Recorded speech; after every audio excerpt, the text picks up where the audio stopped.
Varicose veins కి సరైన చికిత్స కోసం సంప్రదించండి ఎవిస్ హాస్పిటల్. కమనీయ కిశోర ముగ్ధమూర్తే కలవేణుపణితాదృతాననేందో మమ వాచి విజృంభతాం మురారే మధురిం నః కణికాపి కాపి కాపి.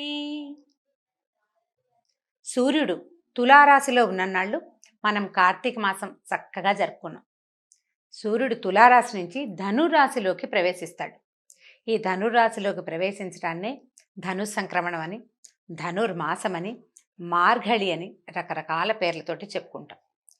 ఈ తులారాశిలో ఉన్ననాళ్ళు అపురూపమైన రోజులు 30 రోజులు లేదా 29 రోజులు. ప్రతిరోజు పర్వదినమే, ప్రతిరోజు పూజే, ప్రతిరోజు ఏదో ఒకటి, రోజుకొకటి. పొద్దున సాయంత్రం స్నానం చేయటం, దీపం పెట్టుకోవటము, కార్తీక దామోదరుని తలుచుకోవటము, శివ పూజ చేయటము, రుద్రాభిషేకాలు చేయటము, ఎన్ని రకాలు నదీ స్నానాలు, సముద్ర స్నానాలు, వాపి కూప తటాకాదులంతటా నిండి ఉన్న గంగానది స్నానం చేయటం, ఈ రకంగా గడిచిపోయింది. ఇక్కడి నుంచి ఈ ధను సంక్రమణం అఖండమైన విష్ణు పూజ, అఖండమైన విష్ణువారాధన, ఏమాత్రము ఒక్కరోజు కూడా తెంపు లేని విష్ణువారాధన. ఈ ధను సంక్రమణం గురించి ఎన్నో రకాల మాటలు, ఎన్నో రకాల కథలు, ఎన్ని కబుర్లో ఎంతసేపు చెప్పుకున్నా తనివి తీరని అతి గొప్ప వ్రతం. అయితే ఈ గొప్ప వ్రతం ఎవరు ఆచరించారు తొలుత అంటే, ధనుర్మాసాన్ని శ్రీ వైష్ణవోత్తమురాలైనటువంటి భాగవతోత్తమురాలైన 12 ఆళ్వార్లలో ఒకటైనటువంటి గోదాదేవి ఆచరించిన తిరుప్పావై వ్రతం. తిరుప్పావై అంటేనే తిరువ్రతం. ఈ తిరుప్పావైని 30 రోజులు రోజుకొక పాసురంతో, ఈ 30 రోజుల మాలలో అంటే పువ్వులు సుగంధభరితాలైన పుష్పాలతోటి గుచ్చిన మాలతోటి గోదాదేవి విష్ణువుకి చేసిన అర్చన, తర్వాత ఆమె స్వామిని చేరటం విశేషంగా చెప్పుకోదగిన విషయం. అయితే తిరుప్పావై చేయగలిగిన వాళ్ళు, ఆ రకమైన ద్రవిడ ప్రబంధాన్ని చదువుకోగలిగి విని ఆనందించగలిగిన వాళ్ళ పరిస్థితి ఒకటి. అది చదవలేని వాళ్ళు, వినలేని వాళ్ళు ఏం చేయాలి? గోదని తలుచుకుని ఆమె ఏ కృష్ణుణ్ణైతే అర్చించిందో ఆ కృష్ణగాథలని చెవులారా చెప్పుకుని విని ఆనందించాలి.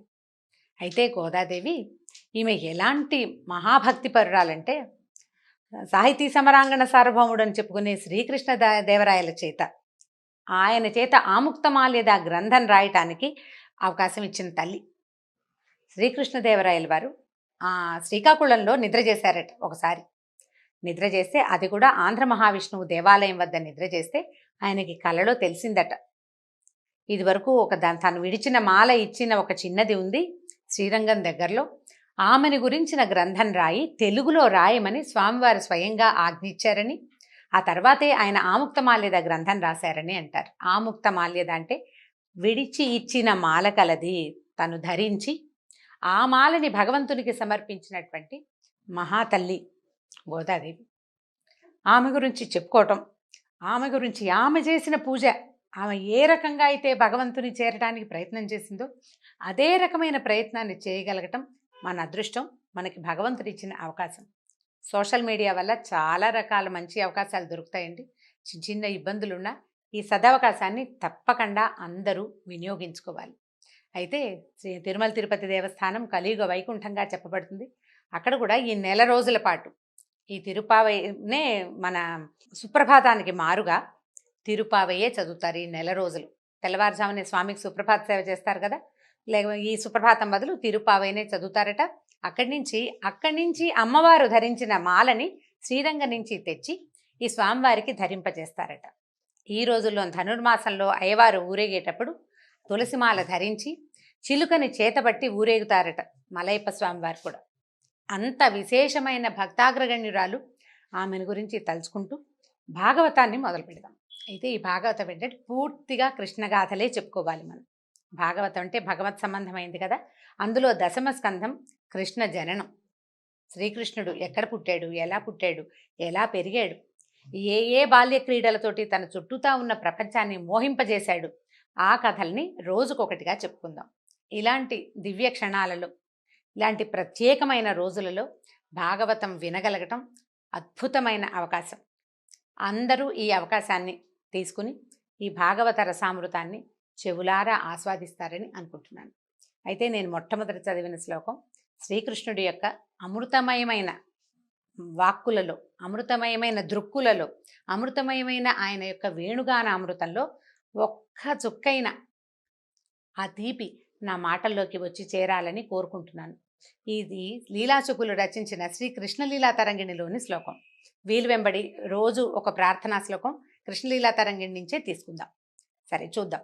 అయితే ఈ భాగవతాన్ని ఎవరెవరికి చెప్పారంటే వ్యాసుల వారు రచించారు. వారి కుమారుడైనటువంటి శుకుడు పరీక్షిత్ మహారాజుకి ఆయన యొక్క మరణాసన్న క్షణాలలో ఆయనకి శాపం తగిలింది. ఆ శాపం మళ్లించటానికి ఏ అవకాశం ఉందా ప్రయత్నం చేసి చూద్దాం అనుకున్నారు. ఆయన ఒక చోటని రక్షణగా ఆయనను ఉంచి భాగవతం వినడం ఆ ప్రక్రియని మొదలుపెట్టారు. ఈ భాగవతాన్ని శుకులే ఈయనకి తెలియజేశారు పరీక్షిత్తుకి. ఆ సమయంలో పరీక్షిత్ మహారాజు యదువంశం గురించి, శ్రీకృష్ణ జన్మ గురించి ఆయన ప్రశ్నిస్తే ఆయన ప్రశ్నకి అనుగుణంగా శుకుల వారు ఈ సమాధానాన్ని చెప్తూ ఇట్లా కథ మొదలవుతుంది. శ్రీమద్ భాగవతమే డైరెక్ట్గా అందులో నుంచి చదువుకుందామండి. వేరే కొత్తదేది తీసుకురాకుండా వ్యాసుల వారిని అనుసరించే భాగవత కథలోకి వెళ్దాం మనం. అయితే ఈ శుకుడు యదువంశాల గురించి చెప్పారు. ఆహుకుడు అనే యాదవరాజుకి దేవకుడు, ఉగ్రసేనుడు అని 2 కుమారులు ఉన్నారట. అయితే దేవకుడికి 4 కుమారులు, 7 కుమార్తెలు ఉన్నారు. వాళ్లలో చిట్ట చివరిది దేవకీదేవి.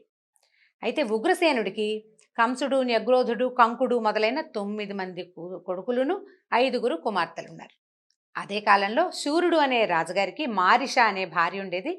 ఆ వాళ్ళకి వసుదేవుడు మొదలైన 10 మంది కుమారులు కలిగారు.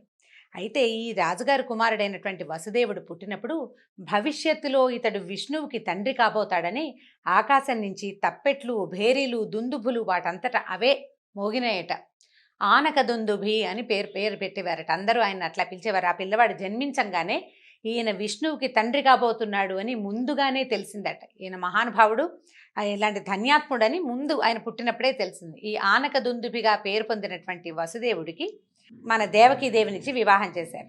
వసుదేవుడు కాకుండా ఆయనకి ఇంకా 10 మంది, మొత్తం 9 మంది మగపిల్లలు ఉన్నారు. వాళ్ళకి 5 అమ్మాయిలు కూడా ఉన్నారు. వీళ్ళు ఎవరట? పృథ, శృతదేవ, శృతకీర్తి, శృతశ్రవ, రాజాధిదేవి అనేవాళ్ళు.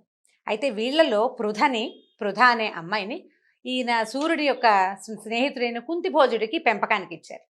కుంతిభోజుడి చేత పెంచబడింది కాబట్టి ఆమె కుంతి అయిందట. ఆమె పాండవుల తల్లి, శ్రీకృష్ణుడికి స్వయాన మేనత్త. అక్కడి నుంచి సూర్యుని యొక్క మరో కుమార్తె శృతదేవ, ఆమెని కరుష దేశాధిపతికి ఇచ్చారు. వీళ్లకు ఒక కుమారుడు కలిగాడు. అతను ఎవరంటే ఈ సనక సనందనాదుల శాపానికి గురైనటువంటి విష్ణు పార్షదులైన జయ విజయుల్లో ఒకడైన విజయుడు ముందు జన్మలో హిరణ్యాక్షుడిగా పుట్టి ఈ జన్మలో దంతవక్త్రుడుగా జన్మించాడట. తర్వాత సూర్యుని మరో కుమార్తె శృతశ్రవని చేది అయిన రాజుగారికి ఇచ్చారు, చేది దేశాధిపతికి ఇచ్చారు. వాళ్ల కుమారుడే చైద్యుడని, శిశుపాలుడని చెప్పబడతాడు. ఇతను శాపావసానంలోకి చివరి 3వ జన్మగా ఎత్తినటువంటి సనక సనందనాదుల శాపంలో చివరి శాపాన్ని పొందినటువంటి ఆ విష్ణు పార్షదుడు.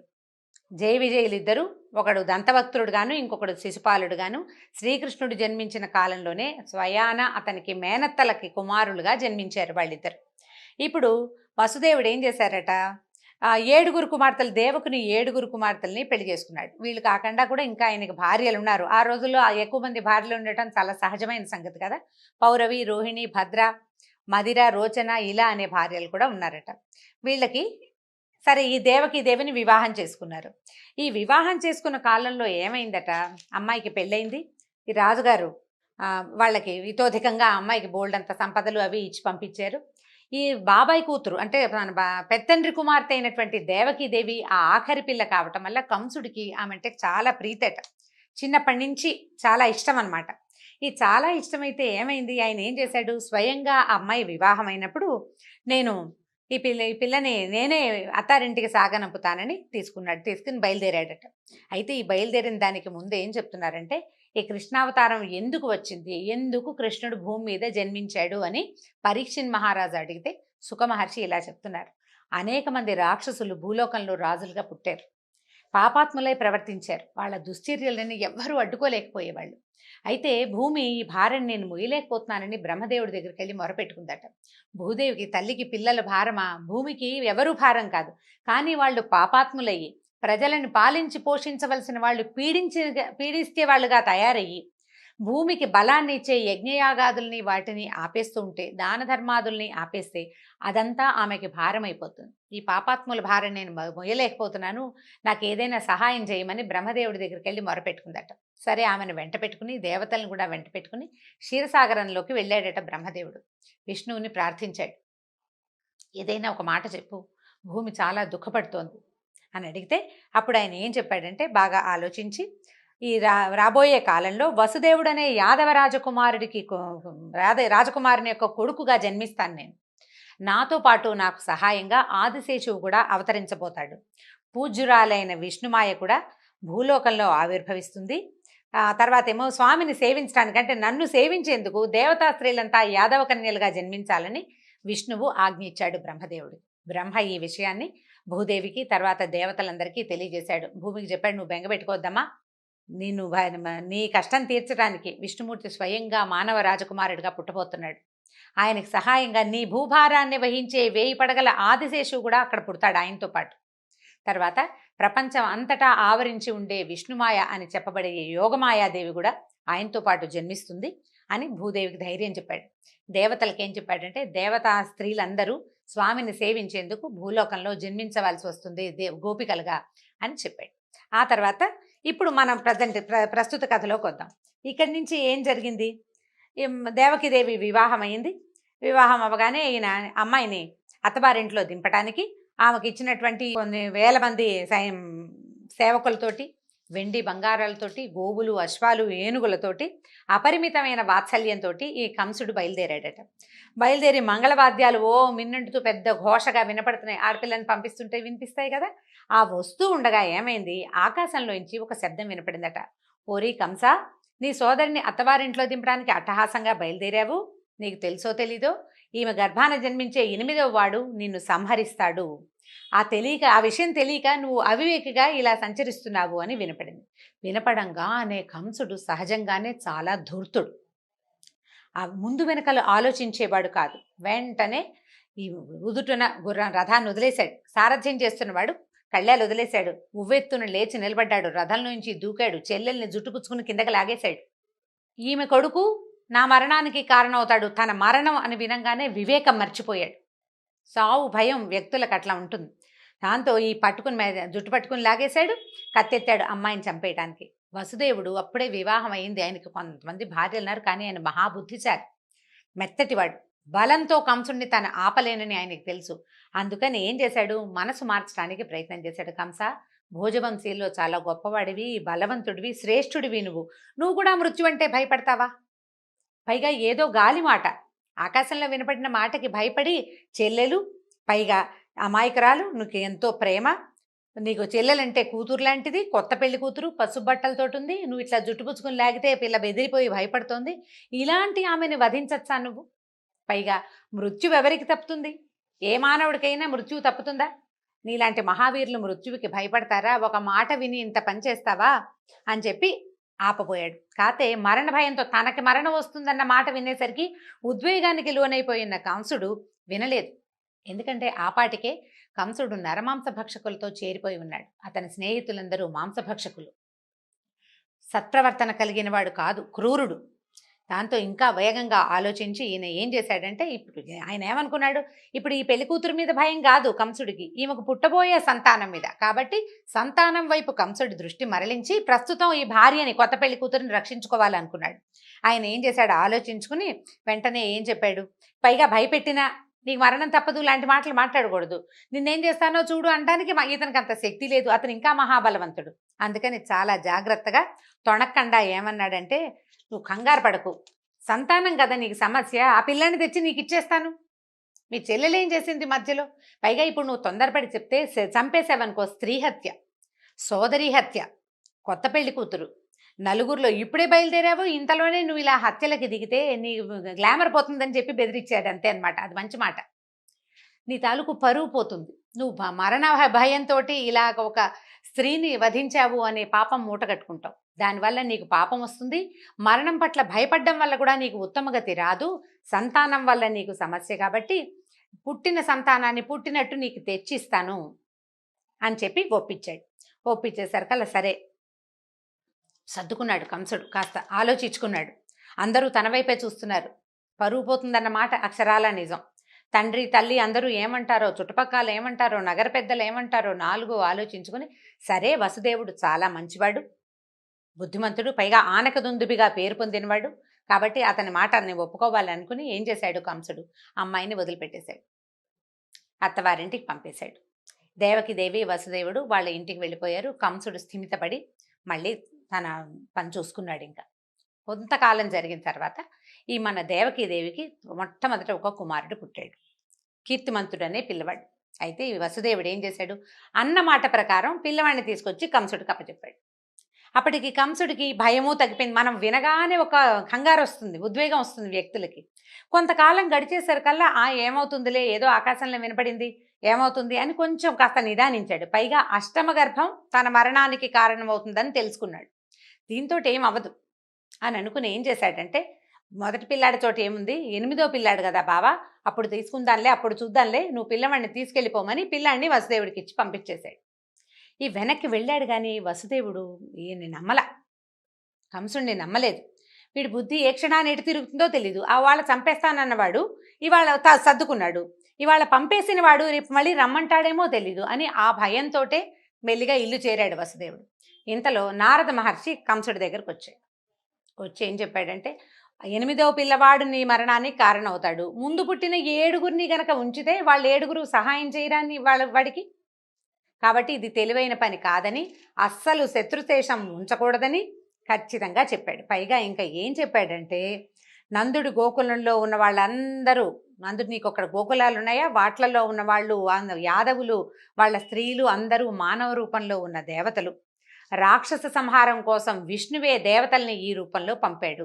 కిందటి జన్మలో నువ్వు కాలనేమి అనే ఒక రాక్షసుడివి, నిన్ను విష్ణువే వధించాడు. ఈ జన్మలో కూడా నీ వధ విష్ణువు వల్లే జరుగుతుంది.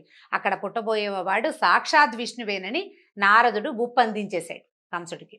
దాంతో ఇక ఎంతమందినైనా చంపేసి తన ప్రాణాలు కాపాడుకోవాలనుకునే పాపాత్ముడు ఇతను కంసుడు. తనకి మరణం తప్పదు, మానవుడికి మరణం తప్పదు, ఎలాగూ పోతాం కదా అని అనుకోలే. వాళ్ళని చంపైనా ప్రస్తుతానికి మనం బతకాలని భావించాడు.